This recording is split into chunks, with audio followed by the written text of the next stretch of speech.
Hello students, good morning.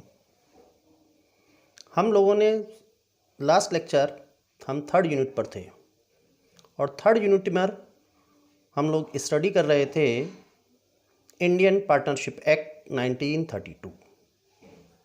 उसी का ही एक बहुत इम्पोर्टेंट टॉपिक है जो हर बार एग्ज़ाम में आता है, हमेशा आपको एग्ज़ाम में मिलेगा। सबसे महत्वपूर्ण आपका टॉपिक है डिसोल्यूशन ऑफ पार्टनरशिप फर्म, कि पार्टनरशिप फर्म का विघटन, भागीदारी का विघटन।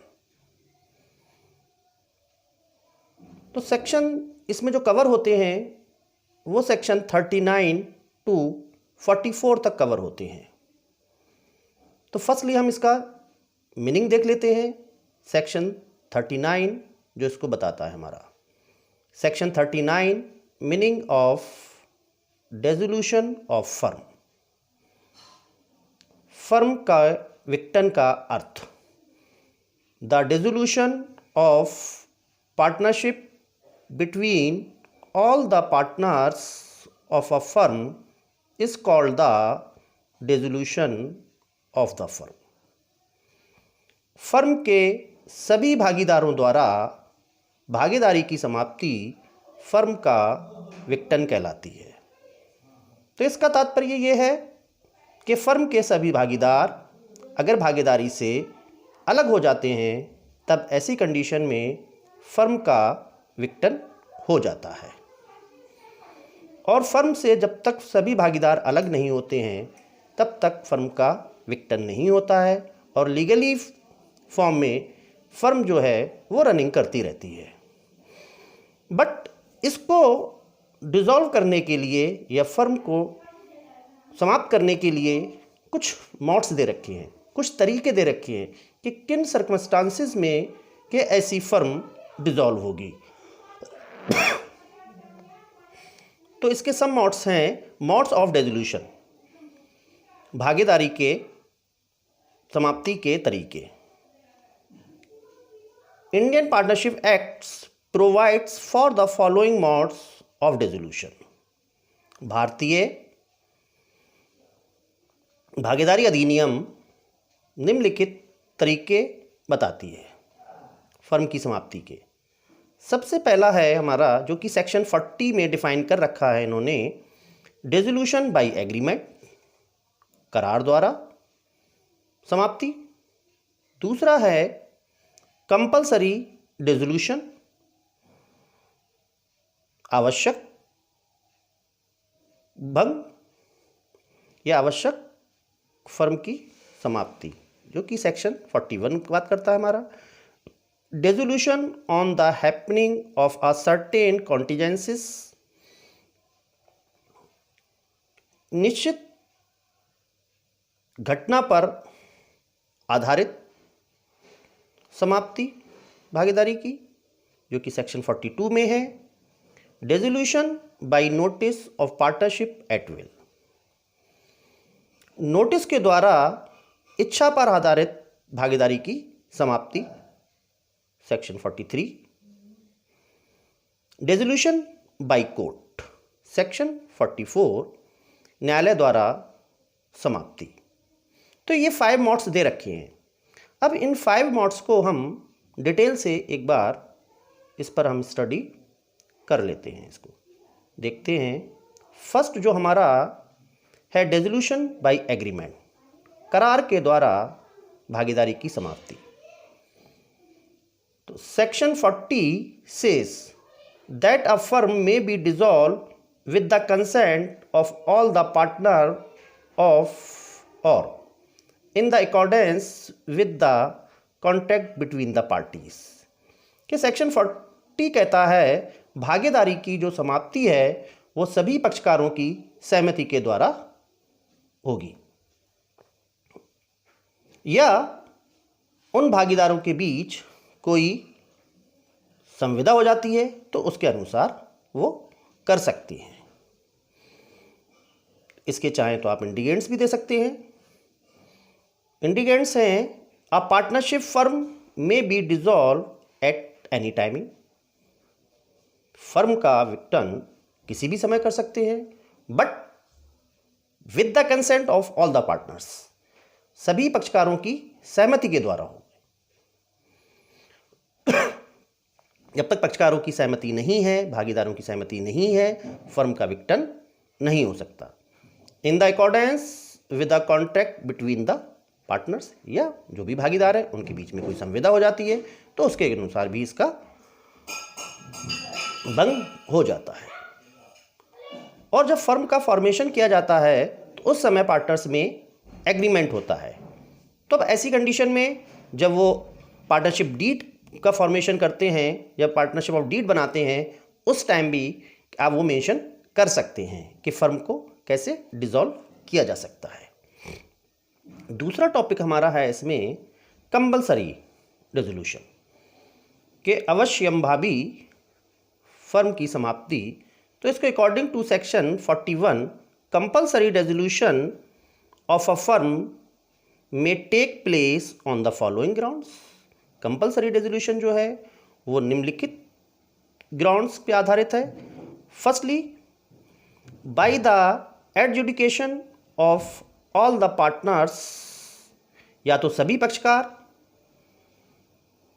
इंसॉल्वेंट डिक्लेयर कर दिए जाए उनको, या सभी पक्षकारों को दिवालिया घोषित कर दिया जाए, और of all the partner but one as insolvent, या एक को छोड़कर सारे भागीदार दिवालिया घोषित कर दिए जाएं। तो फर्म जो रनिंग करती है उसके लिए पार्टनर एसेंशियल होते हैं। अगर सारे ही पार्टनर्स इंसॉल्वेंट डिक्लेयर हो जाते हैं तब ऐसी कंडीशन में फर्म रन नहीं कर सकती, और उस कंडीशन में फर्म क्या होगी, वो डिसॉल्व हो जाएगी। दूसरी कंडीशन में अगर एक पार्टनर को छोड़कर बाकी अदर पार्टनर्स जो हैं वो इंसॉल्वेंट डिक्लेयर हो जाते हैं, तब उस कंडीशन में सिंगल पार्टनर्स बचेगा, और सिंगल पर्सन्स किसी भी फर्म को रन नहीं कर सकता, क्योंकि किसी भी फर्म को रन करने के लिए या पार्टनरशिप का फॉर्मेशन करने के लिए कम से कम 2 पार्टनर्स की ज़रूरत होती है।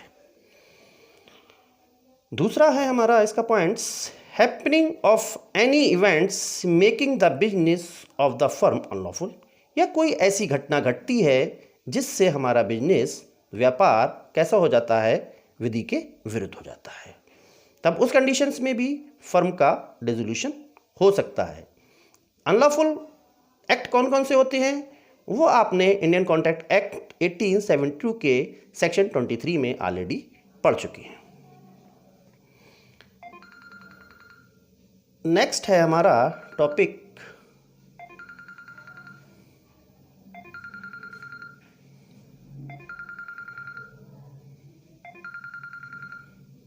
डिसोल्यूशन ऑफ सर्टेन कॉन्टिजेंसीज, कुछ निश्चित घटनाओं के घटने पर आधारित फर्म की समाप्ति। इसके लिए सेक्शन 42 बात करता है। तो subject to contract between partners a firm is dissolve on the happening of the following contingencies. तो निम्नलिखित दशाओं में या निम्नलिखित घटनाओं में के आधार पर किसी भी भागीदारी की समाप्ति की जा सकती है by the expiry of the fix time. अगर भागीदारी का जो गठन किया गया था वो किसी निश्चित समय के लिए किया गया था और वो निश्चित समय व्यतीत हो गया है या वो समय पूरा हो गया है, तो उसके बाद भागीदारी समाप्त हो जाएगी। जैसे ही वो निश्चित समय जो फिक्स टाइमिंग है वो कंप्लीट होता है तो पार्टनरशिप जो होती है वो डिसॉल्व हो जाती है। दूसरा है ऑन द कंप्लीशंस ऑफ एडवेंचर और अंडरटेकिंग, या कोई भी हमारा एडवेंचर्स था या अंडरटेकिंग था वो चीज़ें कंप्लीट हो जाती हैं, जो हमारा गोल था वो अचीव कर लेते हैं हम, तो उस कंडीशंस में भी समाप्त हो जाता है। By the death of a partner, या किसी एक पार्टनर की डेथ हो जाती है तब उस कंडीशंस में भी हमारी भागीदारी समाप्त हो जाती है। By the adjudications of a partner as insolvent, या किसी एक पार्टनर्स को दिवालिया घोषित कर दिया गया है, तब उस कंडीशंस में भी फर्म डिसॉल्व हो जाएगी। ये पॉइंट्स पिछले पॉइंट्स में भी था और इसको यहाँ भी मेंशन कर रखा है, बट इसमें एक चीज़ और कर रखी है जो मेंशन कर रखा है, वो ये है, अगर वो पार्टनरशिप डीड में ये मेंशन करते हैं वॉलंटरी कि अगर कोई पार्टनर इंसॉल्वेंट हो जाता है उसके बाद भी फर्म कंटिन्यूसली रनिंग करती रहेगी, तब ऐसी कंडीशंस में कोई भी पार्टनर्स इंसॉल्वेंट डिक्लेयर होता है तो फर्म डिसॉल्व नहीं होती है। और अगर मेंशन नहीं किया गया है तब ऐसी कंडीशंस में वो डिसॉल्व हो जाती है। फोर्थ पॉइंट है हमारा dissolution by notice.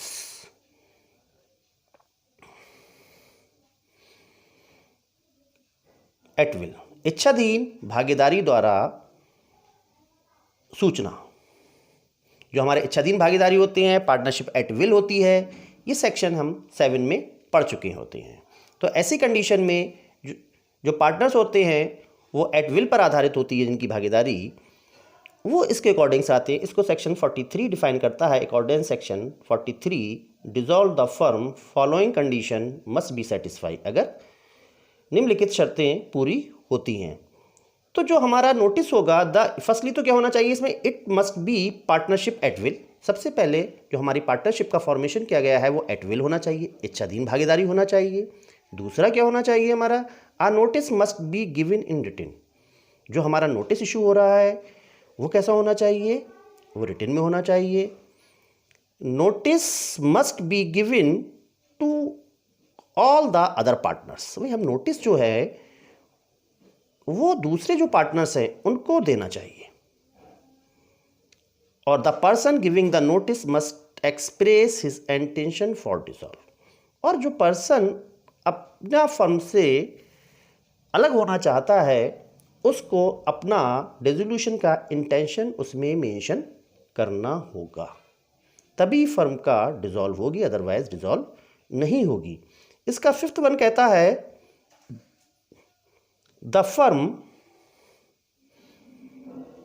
Is dissolve from the date mention in the notice, के जो टाइम पीरियड फिक्स किया गया है उस टाइम पे डिसॉल्व हो जाएगी। कि अगर कोई टाइम मेंशन किया गया है नोटिस में तो जैसे उस टाइम पे डिसॉल्व हो जाएगी। और अगर कोई टाइमिंग मेंशन नहीं किया गया है, 6 पॉइंट्स कहता है, तब ऐसी कंडीशन में तब डिसॉल्व होगी जिस डेट को उनको नोटिस इशू हुआ है या जिस डेट को उनको नॉलेज हो गई है उसको। लास्ट वन आता है हमारा डिसोल्यूशन बाय कोर्ट। इसके लिए हमारा सेक्शन 44 कवर करता है। और section 44 says the court may dissolve a firm on any of the following grounds नेमली।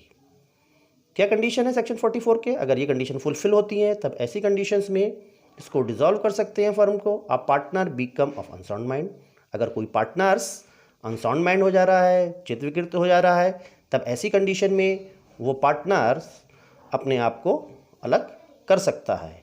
क्योंकि चित्त विकृत है तब ऐसी कंडीशन में वो तो अलग नहीं होगा, उसका फ्रेंड्स है या कोई अदर पर्सन है उसके बिहाफ पे फर्म से डिसॉल्व हो सकता है। नेक्स्ट वन है a partner becoming permanently incapable. अगर कोई पार्टनर्स स्थायी रूप से असक्षम हो गया है तब ऐसी कंडीशन में फर्म के जो दूसरे पार्टनर्स हैं वो ऐसे पर्सन से अलग हो सकते हैं और फर्म को डिसॉल्व करा सकते हैं। थर्ड वन है आपका partner guilty of conduct like to ऑफ्टर prejudicially the carrying on of the business. कि कोई पार्टनर्स है उसका कंडक्ट या उसका बिहेवियर, आचरण ऐसा है जिससे फर्म को रनिंग करने में कोई प्रॉब्लम्स हो रही है या उसका इफेक्ट फर्म के ऊपर पड़ रहा है, तब ऐसी कंडीशंस में भी फर्म डिसॉल्व हो जाएगी। willful or present breach of agreement relating to the business or management of the affairs of the firm, या उसने स्वेच्छा से जो ब्रीच ऑफ एग्रीमेंट है, करार का भंग किया है, जानबूझकर किसी पार्टनर्स ने जो भागीदारी का करार था उसको भंग किया है, तब ऐसी कंडीशंस में इस फर्म का डिसॉल्व हो सकती है।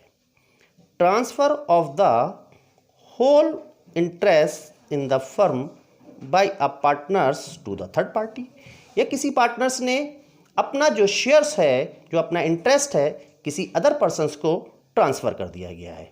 यानी कि सब पार्टनर्स बना लिया है उसने, तब ऐसी कंडीशन में जो अदर पार्टनर्स हैं वो उस फर्म को डिसॉल्व करा सकते हैं by court. When the business can be carried only at a loss, या कोई बिजनेस लगातार घाटे में चल रहा है, तब ऐसी कंडीशंस में फर्म का डिसॉल्व हो जाएगी। क्योंकि जब फर्म का फॉर्मेशन होता है उसका एसेंशियल एलिमेंट होता है sharing to the profit, profit को शेयर करना होता है, और बिजनेस अगर लॉस में कर रहा है कंटिन्यूसली, तब ऐसी कंडीशंस में उसको हम कर सकते हैं dissolve. On any other grounds which renders it just and equitable that the firm should be dissolve, या कोई न्याय और साम्यपूर्ण कारण है इनके अदर देन कोई जस्ट एंड इक्विटेबल कॉजेज है, तब ऐसी कंडीशंस में भी फर्म को हम डिसॉल्व करा सकते हैं। तो ये हमारा जो टॉपिक्स था डिसोल्यूशन ऑफ द फर्म, ये कंप्लीट होता है। इसको आप लोग वीडियो को देखिए, इसका लास्ट लेक्चर मैंने 14 को लिया था, वो आपको कुछ समझ में आया होगा, प्लस इस वीडियो को देखिएगा, उसके बाद इसको स्टडी करके देखिए। कोई क्वेरी होती है तो नेक्स्ट लेक्चर मेरा फिर वेडनेसडे को होगा, उसमें आप क्वेरी पूछ सकते हैं।